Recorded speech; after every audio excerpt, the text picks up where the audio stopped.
Mesdames et messieurs, bonjour. C'est le deuxième jour du salon Business Industrie ici au Parc des Expositions de Reims. Après une première journée couronnée de succès, les 200 exposants sont toujours là pour faire briller l'industrie de Champagne-Ardenne. Sur ce plateau TV, pour ma part, je reçois celles et ceux qui font l'industrie. On va parler de sujets qui intéressent les industriels et on va se parler de recherche et développement et plus particulièrement de la collaboration publique-privée en matière de R&D. Pour en parler, trois experts. Franck Mode d'abord, chef de projet territoire d'industrie à la direction du développement économique, commerce, enseignement supérieur à la communauté urbaine du Grand Reims. Bonjour Franck Mode, merci d'être avec nous. Bonjour.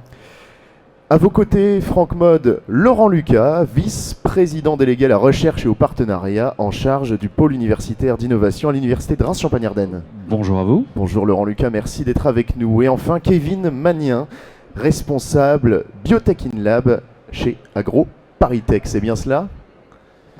Oui, bonjour. Eh bien, bonjour Kevin Magnien. Alors, je m'adresse à vous d'abord, Franck. Puisque vous êtes aussi chef de projet territoire d'industrie, eh bien, on sait que c'est un projet qui a été très marqué avec la bioraffinerie de Paumac-le-Bazancourt. Est-ce que vous pouvez nous expliquer un petit peu la dynamique territoire d'industrie ? Oui, tout à fait. Thématique qui a été lancée en 2018 par l'État et donc une première vague sur laquelle nous avons candidaté avec la bioraffinerie de Bazancourt-Paumac, donc quelques 250 hectares. Et donc sur des sujets innovation, recherche, formation, attractivité, des sujets importants sur donc un territoire qui avait une excellence sur ce sujet de la bioéconomie, biotechnologie, chimie verte. Et donc en 2020, on va dire 2022, l'État a relancé cette dynamique et nous avons recandidaté, cette fois-ci non pas à l'échelle de ce timbre-poste par rapport à la communauté urbaine du Grand Reims, mais à l'entièreté du territoire du Grand Reims sur 143 communes pour couvrir tous les champs de l'industrie et de l'économie du Grand Reims. Et justement, cette dynamique du territoire du Grand Reims en termes d'industrie, elle est comment ? Vous pouvez nous l'expliquer un petit peu ? On est sur un tissu économique très divers, mais marqué aussi principalement par la bioéconomie. C'est pour ça qu'on a gardé cette coloration bioéconomie sur ce nouveau temps de territoire d'industrie, sur cette nouvelle vague, avec toujours les mêmes items, innovation, formation, recherche, attractivité, et avec une recherche d'efficacité sur les aspects énergétiques et notamment l'utilisation de la biomasse. Merci Franck Mode. Vous avez aussi un incubateur qui est actif depuis 10 ans en parlant d'innovation. Il joue un rôle clé dans l'accompagnement des startups innovantes. Comment il s'inscrit concrètement dans la dynamique territoire d'industrie et plus globalement dans la dynamique du territoire du Grand Reims ? Alors cet incubateur a été créé il y a plus de 10 ans maintenant. Il s'appelle Innoval, qui fait partie d'un réseau régional qui s'appelle le réseau Quest for Change. Et depuis un peu plus d'un an maintenant, il est aussi identifié Quest for Bioeconomy. Parce qu'effectivement, le territoire du Grand Reims, au travers de la bioraffinerie dont je parlais, des thématiques de la bioéconomie sous toutes ses formes, et aujourd'hui, on va dire, un navire amiral pour la région Grand Est sur ce sujet-là. Et donc, notre incubateur qui est généraliste a cette verticale bioéconomie qui nous permet justement de répondre aussi à des interrogations de start-upers issus de toute la région Grand Est. Et ils viennent puiser l'expertise locale des acteurs de la recherche académique et des acteurs économiques de la bioraffinerie de Bazancourt-Paumac, par exemple. C'est quoi les leviers concrets qui rendent votre territoire attractif ? Alors le premier, c'est la ressource. On est au cœur d'une ressource qui est extraordinairement abondante. Sucre de betterave en elle-même, leurs coproduits aussi, donc tout ce qu'on appelle, ce que certains appellent des déchets, mais que nous, on appelle des coproduits, puisqu'ils servent encore, ils ont encore une vie possible. La première, ça peut être l'alimentation animale. La deuxième, demain, ça peut être aussi produire des ingrédients pour la cosmétique. Okay. Merci beaucoup. Franck Mode, justement, on parlait d'innovation. Alors, je me tourne vers vous, messieurs, et je vais commencer par vous, Laurent Lucas. Vous êtes en charge, vous, du PUI Inorem. Est-ce que vous pouvez nous le présenter, si vous le voulez bien ? Alors, les PUI sont des objets qui ont été donc développés il y a maintenant un peu plus de 2 ans, dans le cadre d'un projet soutenu par France 2030. Et qui vise donc à créer des écosystèmes territoriaux Donc à la valorisation des actions menées alors, au sein de périmètres qui peuvent être larges. Dans le cadre du PUI Inorem, c'est un des 29 aujourd'hui PUI qui existent en France.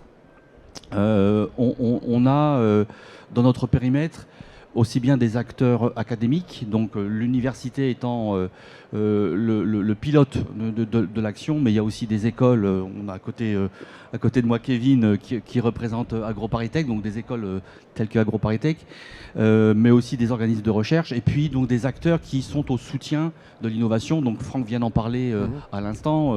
On parle d'Innovact, du réseau Quest for Change, on parle de la SAT, on parle d'acteurs comme cela qui sont en lien avec tous les processus d'innovation que l'on doit, entre guillemets, fluidifier. En tout cas, c'est le travail sur lequel nous proposons de travailler, enfin les actions sur lesquelles nous proposons de travailler à l'avenir, et sur lesquelles nous faisons en sorte de développer des actions très concrètes au service à la fois des enseignants-chercheurs, des chercheurs qui, au sein de l'université, ont des projets entrepreneuriaux, mais aussi en lien avec tout le secteur industriel régional. Alors quand je parle régional, je parle partout, en tout cas où l'université peut opérer, c'est-à-dire principalement sur le secteur rémois, puisque le gros de l'université est aujourd'hui basé sur Reims, mais ça peut monter, je dirais, jusque dans les Ardennes, puisque nous avons des laboratoires qui opèrent aussi dans les Ardennes, et aussi dans le sud Champagne.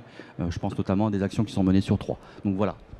Merci Laurent Lucas. Alors justement, ce PUI semble faire travailler tout un écosystème. Aujourd'hui, Chasser en Meute, c'est important, mais alors qui fait concrètement partie de cet écosystème? Alors, entreprises partenaires par exemple. Alors, on n'a pas à proprement parler dans le cadre du consortium des entreprises. C'est-à-dire que les entreprises, on est là pour les accompagner. Bien sûr. Les membres fondateurs du PUI, donc je vous les ai cités assez rapidement, mais je peux les reprendre. Donc on y retrouve des acteurs des grands organismes de recherche comme le CNRS par exemple, ou INRAE, qui sont donc des partenaires pour nous d'importance pour développer toute l'activité valorisation issue des laboratoires partenaires avec lesquels nous travaillons. L'université qui est effectivement, je dirais, à la manœuvre au titre de la gestion du projet dans son ensemble. On trouve aussi des acteurs plutôt dans le domaine de la santé. C'est aussi un secteur sur lequel nous nous positionnons. Et notamment, typiquement, le CHU est un des membres fondateurs de ce PUI Inorem. On parlait à l'instant donc d'Innovact, qui est aussi un partenaire pour nous important, et un acteur aussi comme la SAT Nord, qui sont donc les sociétés de transfert de technologie avec lesquelles nous travaillons quotidiennement et qui nous permettent de valoriser tous les travaux de recherche qui sont issus de nos laboratoires, notamment. Justement, Laurent Lucas, vous parliez tout à l'heure de projets très concrets. Aujourd'hui, la relation entre l'industrie et la recherche académique, si j'ose dire, comment elle se passe très concrètement ? Alors, on a grosso modo deux types de parcours que l'on met en place dans le cadre de ce projet. On a donc à la fois des parcours qui sont issus, je dirais, de la recherche académique. Donc on a des enseignants-chercheurs, des chercheurs qui développent des idées, des procédés, et qui les mènent, enfin qui font en sorte en tout cas de les mener à un stade, ce qu'on appelle des TRL, tel que l'on puisse envisager la création de start-up. Et on fait en sorte d'accompagner ces projets-là pour qu'ils puissent trouver les bons partenaires pour développer le projet en question. Ça, c'est une voie d'accès, je dirais, au développement en matière d'innovation. L'autre voie d'accès, c'est de faire en sorte que des entreprises qui sont, je dirais, endogènes au territoire, voire exogènes, puisque beaucoup d'entre elles aussi viennent sur le territoire rémois pour développer leurs projets industriels, parce qu'elles ont connaissance de compétences particulières qui se trouvent sur le territoire en matière de recherche, d'équipement, de très haute technologie. Donc voilà, ce sont des parcours qui sont intéressants pour nous, et on fait en sorte d'adosser donc ces industriels-là à des compétences recherche, donc des laboratoires qui font que le projet va pouvoir être mené à terme et développé dans de bonnes conditions. Alors ça peut prendre des formes très différentes. Ça peut être la création de start-up. C'est peut-être la vision la plus commune, en tout cas celle à laquelle on pense en priorité. Mais ça peut être aussi des accompagnements, je dirais, sur du long cours. Par exemple, la création de ce qu'on appelle des laboratoires communs, où on va faire en sorte que et l'industriel et le laboratoire mettent ensemble leurs compétences pour développer donc des procédés, des processus qui font que demain, la société aura la possibilité de développer, dans le cadre d'un projet industriel nouveau, de nouvelles compétences et de faire en sorte de développer son modèle économique. Très bien, et justement, vous avez actuellement des projets en cours ou passés avec des entreprises que vous pouvez nous expliquer très concrètement ? Alors, dans le domaine de l'industrie, puisqu'on est sur Oui, sur ce cette serait thématique-là ici, je peux peut-être vous donner deux exemples. On en a discuté ensemble l'autre jour. Il y avait hier un article assez important, en tout cas qui mettait en exergue le travail qui est aujourd'hui réalisé typiquement entre un laboratoire de mécanique et de matériaux donc, de l'université. Le laboratoire s'appelle l'ITEM. Et qui travaille avec un industriel ardennais que beaucoup d'entre vous connaissent, puisqu'il s'agit de l'industriel qui développe notamment des poêles à granules, hein, la société Invicta pour ne pas la citer. Voilà le type de collaboration qui aujourd'hui existe, et elle rentre typiquement dans le cadre de relations de type laboratoire de recherche commun, où on va faire en sorte que les problématiques qu'a aujourd'hui la société en termes de suivi par exemple des normes qui sont édictées au niveau national font que demain on sera en capacité de répondre à ces normes-là, et donc ça nécessite effectivement de développer des actions de recherche particulières pour améliorer les processus de production, notamment des poêles à granules. Ça n'est qu'un exemple. Voilà. Un deuxième exemple, typiquement dans le domaine de la viticulture, puisque c'est quand même la région. C'est quand même la région, effectivement. Donc des travaux sont aujourd'hui en cours avec donc, des grandes maisons de champagne, par exemple, pour développer donc, des processus industriels qui permettent d'automatiser notamment l'identification de la qualité du raisin au niveau du pressoir, pour pouvoir aiguiller de façon automatique les raisins qui sont récoltés pour les orienter vers les bons processus de pressage, par exemple.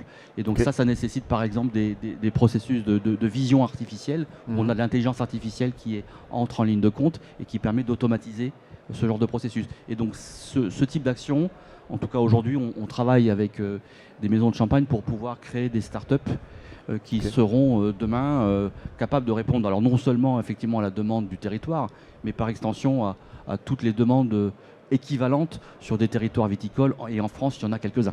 Et justement, parlons de ces entreprises, de ces startups. Vous dites, Laurent Lucas, que vous avez à cœur de les adosser à vos écoles. Est-ce qu'on peut dire que le PEI, il a également des enjeux business, en tout cas ramener du business dans la région ? Alors oui, on fait en sorte d'accompagner effectivement les entreprises qui viennent entre guillemets toquer à la porte du territoire. Alors soit parce qu'on a eu nous des contacts, soit parce qu'au travers des agences territoriales, je pense par exemple les agences de développement, que ce soit sur les Ardennes, sur la Marne ou autres, enfin peu importe, toutes les agences de développement qui viennent nous voir, avec lesquelles nous travaillons et qui nous disent on est en contact avec telle ou telle société, il nous semblerait pertinent de pouvoir travailler avec eux sur des sujets qui aujourd'hui les intéressent et qui permettront demain de les fixer sur le territoire, de les stabiliser et de développer une activité plus conséquente. Merci beaucoup Laurent Lucas, le mot de la fin, parce que c'est pas le tout d'avoir un PEI, c'est pas le tout d'avoir des entreprises, encore faut-il financer ces recherches et développements. Et justement, le PEI, il semblerait qu'il puisse accompagner aussi les entreprises à trouver les bons financements. Alors ça c'est effectivement une particularité des PEI. Comme je vous l'ai dit en préambule, l'idée c'est de faire en sorte que l'ensemble de l'écosystème autour de l'innovation puisse concourir au développement de projets de manière unique. C'est-à-dire qu'on est passé d'une philosophie où on avait plutôt tendance à travailler avec à une philosophie où on travaille tous ensemble. Et donc le fait d'avoir quelque part autour d'une même table l'ensemble des acteurs qui concourent à l'innovation nous permet de simplifier les parcours d'innovation et des parcours entrepreneuriaux qui nous sont proposés et de mettre tout de suite en relation les projets qui nous sont proposés avec les bons modes de financement au bon moment. Voilà, donc c'est ça aussi ce sur quoi nous travaillons, et c'est notre rôle au niveau de l'université avec tous nos partenaires que de veiller à ce que les projets qui nous sont proposés sont accompagnés le mieux possible et le plus loin possible. Merci beaucoup Laurent Lucas. Je vous passe la parole désormais. Kevin Magnien, vous êtes le responsable Biotech in Lab d'Agro ParisTech. Alors d'abord Kevin, en quoi est spécialisé votre labo très concrètement ? Alors, l'URD ABI d'AgroParisTech, pour Unité de recherche et développement agro-biotechnologie industrielle, elle est spécialisée dans la valorisation des coproduits agricoles. Franck en a parlé. Nous sommes situés sur la bioraffinerie de Paumac-le-Bazancourt, au sein d'un centre, le Centre européen de biotechnologie et de bioéconomie, qui est financé par les collectivités territoriales, que sont la communauté urbaine du Grand Reims et la région Grand Est.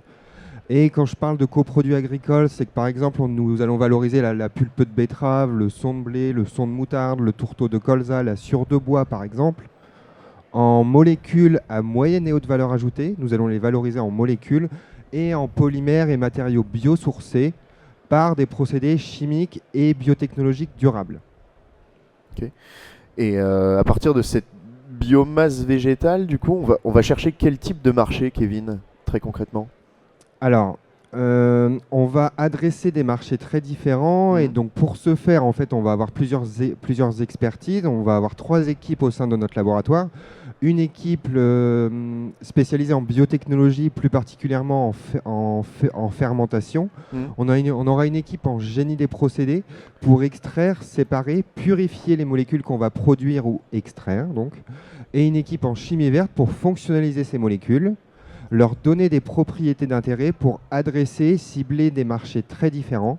Et là, on sera aussi bien, par exemple, sur des actifs et ingrédients fonctionnels pour la cosmétique, par exemple des molécules antioxydantes, des molécules anti-âge, des molécules anti-UV, molécules anti-UV qu'on retrouverait, par exemple, dans des crèmes solaires, afin d'avoir des molécules qui soient biosourcées, biodégradables, non toxiques pour les coraux, non responsable du blanchiment des coraux et donc non perturbatrice endocrinienne. Ouais. On aura également plus un marché sur la chimie fine et la chimie de spécialité. Là, on sera sur des pigments et colorants naturels, des solvants verts par exemple. On aura aussi un marché sur les polymères et les matériaux. Là, ce sera très vaste puisqu'on sera aussi bien sur des substituts au bisphénol A, non perturbateurs endocriniens également, que sur des implants pour la régénération osseuse, en collaboration avec l'Université de Reims-Champagne-Ardenne d'ailleurs. Et enfin, un marché plus sur la santé des cultures. Là, on sera sur des bioinsecticides, des biofongicides, ou encore des molécules chauffantes, dérivées justement de nos molécules anti-UV, qu'on va pouvoir pulvériser à la surface des plantes afin d'augmenter leur température de 1,5 à 3 degrés, ce qui permettra par exemple de limiter les dégâts liés aux gelées tardive, qu'on a eu d'ailleurs ces 2 dernières semaines en Champagne. Voilà.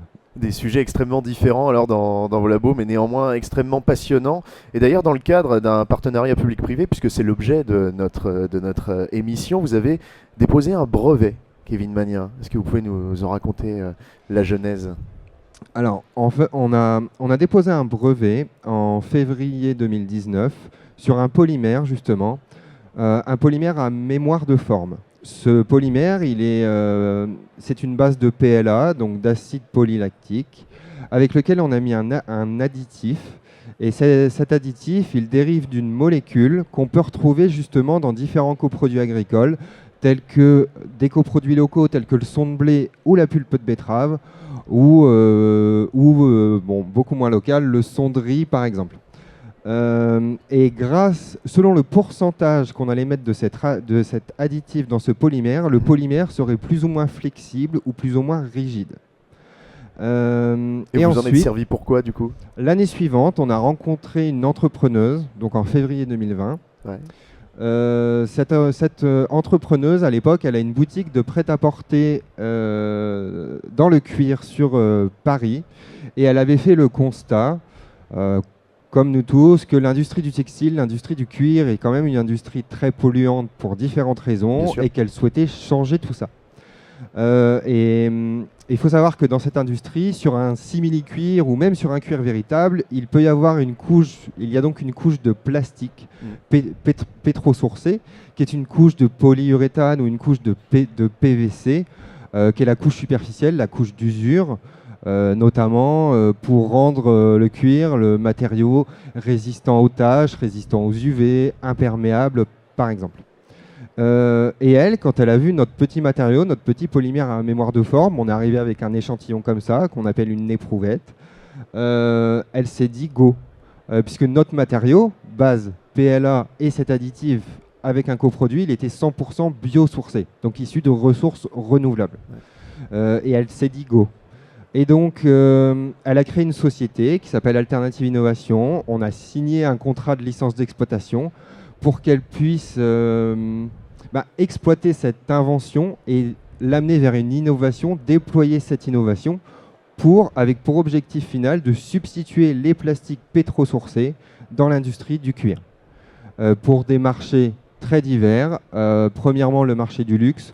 Donc, on parlera des sacs à main, des bracelets de montre par exemple, mais aussi pour l'automobile, pour l'ameublement par exemple.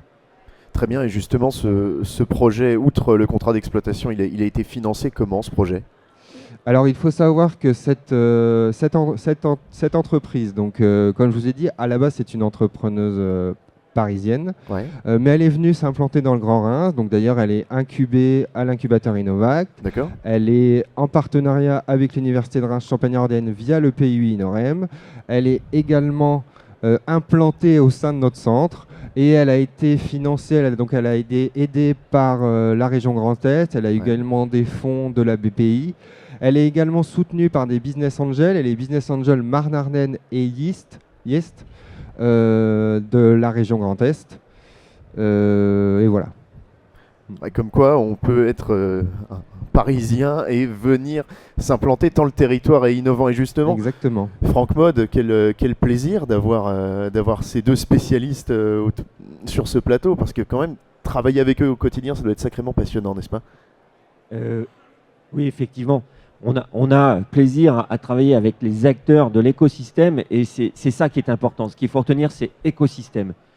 Certes, on est dans la bioéconomie, c'est basé sur le vivant. On est avec des hommes et des femmes qui sont tous passionnants, tous intéressants.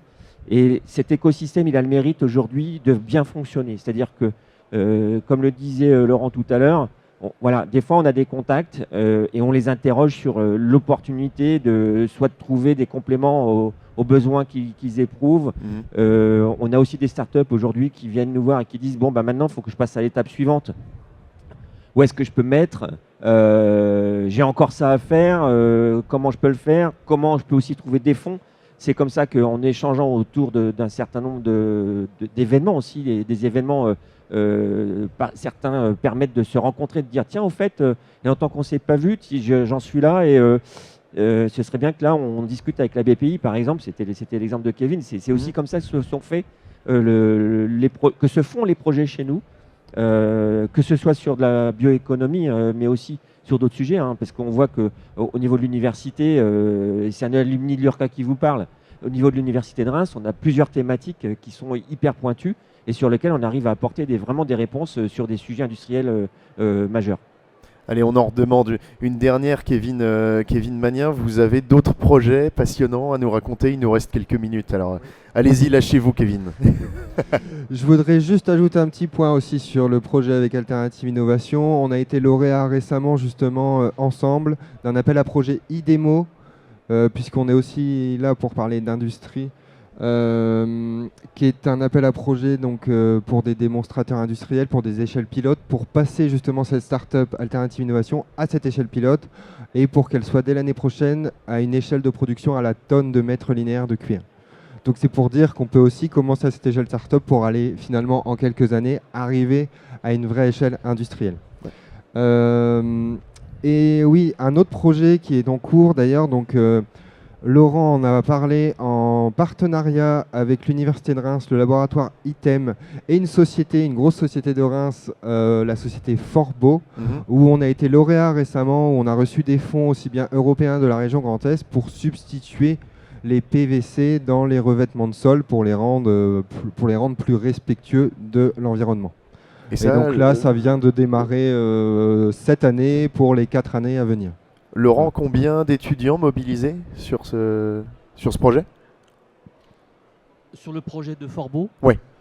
Alors, je ne sais pas combien d'étudiants sont mobilisés exactement, sachant qu'on parle plutôt ici de recherche et développement. Donc, Oui, on est sur des étudiants qui plutôt sont de l'ordre, des étudiants qui sont notamment en formation doctorale, par exemple. oui. Alors, je ne sais pas comment ça se passe chez toi, Kevin, au niveau AgroParisTech. Nous, on aura un doctorant. Voilà. Voilà. Il y a une thèse qui va être faite, voilà, c'est ça, ouais, oui, tout à c'est fait. ça. Ouais. Mais il faudrait poser la question effectivement au directeur de l'ITEM, et il y aura vraisemblablement aussi donc à la fois des stagiaires qui seront pris dans le cadre de ce projet-là. J'en ai pas le nombre ici, je pourrais pas vous le donner exactement, mais il y aura forcément effectivement des doctorants. Il y en aura au moins un donc chez Kevin et vraisemblablement un aussi de notre côté.